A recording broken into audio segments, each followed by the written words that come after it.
Hey warriors, I'm Ben, and today on Android Gamespot we're gonna analyze if Dragon Ball Legends is the Dragon Ball FighterZ on mobile. And quick reminder before we dive deep into the world of Goku, don't forget to turn on that notification bell to be the first in line whenever new videos are released. First and foremost, we can't analyze Dragon Ball Legends before talking about two things: Bandai Namco, the developer of the game, and of course, the saga I've been a fan of for over 20 years, and I'm sure many of you are huge fans as well. Before Bandai Namco was named that, it was simply Bandai. And when I was 13 years old, Bandai held a worldwide drawing contest for Dragon Ball. I sent my drawing, and months later, when I have already forgotten all about it, I got something in the mailbox. And it was a consolation prize sent from Japan by Bandai. It was a Goku figure, easily one of the best moments of my childhood, and I still have it to this day.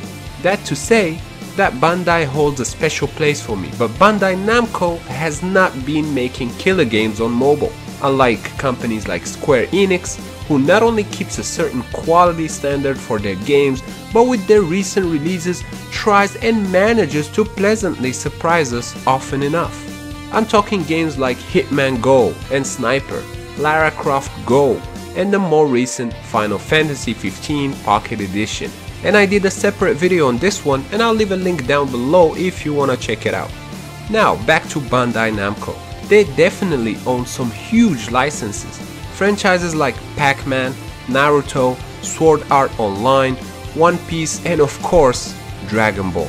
Yeah, that's quite the roster. And millions on millions of fans hungry and eager to get their hands on mobile games with their favorite heroes. But the thing is, the company's mobile library is a mix of hits and misses. Hits like One Piece Treasure Cruise, misses like the recent Thousand Storm, and games in between like Dragon Ball Dokkan Battle. Maybe I'm saying it wrong. So I'm sure I'm not the only one that feels like, what is it going to be this time, whenever they release a new game. And their Dragon Ball games on console weren't masterpieces either. That is until Dragon Ball FighterZ.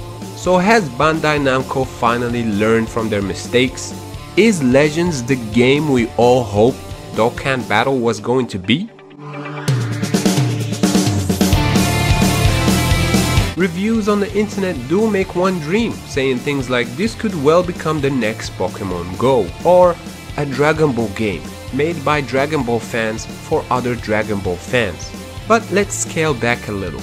Dragon Ball Legends isn't a console game, and despite the fact that I would love to see one come out, and I'm sure a lot of you as well, is just not logical. A mobile phone isn't designed for console style of fighting games, so they'd have to simplify the controls and moves, losing in the meantime the interest of the hardcore fans on top of the casual gamers, which represent the majority of the scene. Having said that, Legends isn't your button mashing win game. It is at its core a card battle game with a real-time online multiplayer mode, a game that Bandai Namco stressed out how through analyzing user data they wanted to give gamers exactly what they wanted. A game so thoughtfully put together, so finely tuned for the fans that it could well become the next Pokemon Go. So how are Legends mechanics so finely tuned for the fans? You won't find any complex button structures in Legends, but rather more simplified controls, similar in a way to Tekken Mobile. Tap on the screen to perform attacks, hold to charge your chi, and swipe to dodge out of the way. And since the main focus will be on online PvP battles, quick thinking is still necessary. But the game has been designed to rely less on split-second reactions and more on strategical decision making, which is crucial for its player versus player gameplay. Dragon Ball Legends, as you've probably realized by now, is mainly played over the internet, in real time. So it's safe to say that it needs to provide a smooth, fast experience, but without punishing those of us without a strong or speedy connection. And as for the card system in the game, is where the tactical aspect resides. Instead of punching, kicking, and throwing, you'll tap any number of 4 cards that appear on screen at any one time.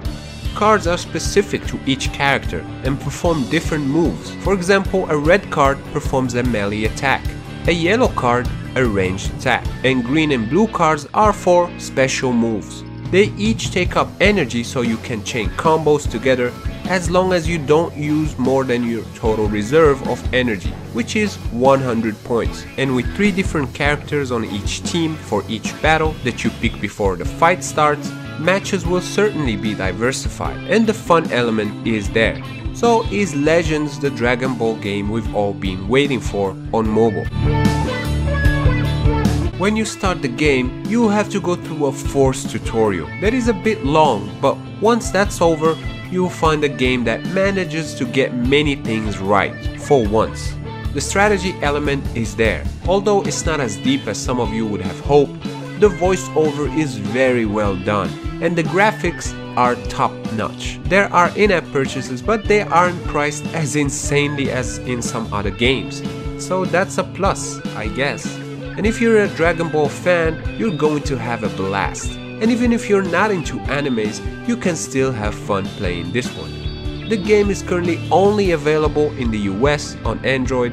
Yeah, Android getting a game before iOS. Not something you see every day, am I right? Europe will get the game next, followed by the rest of the world.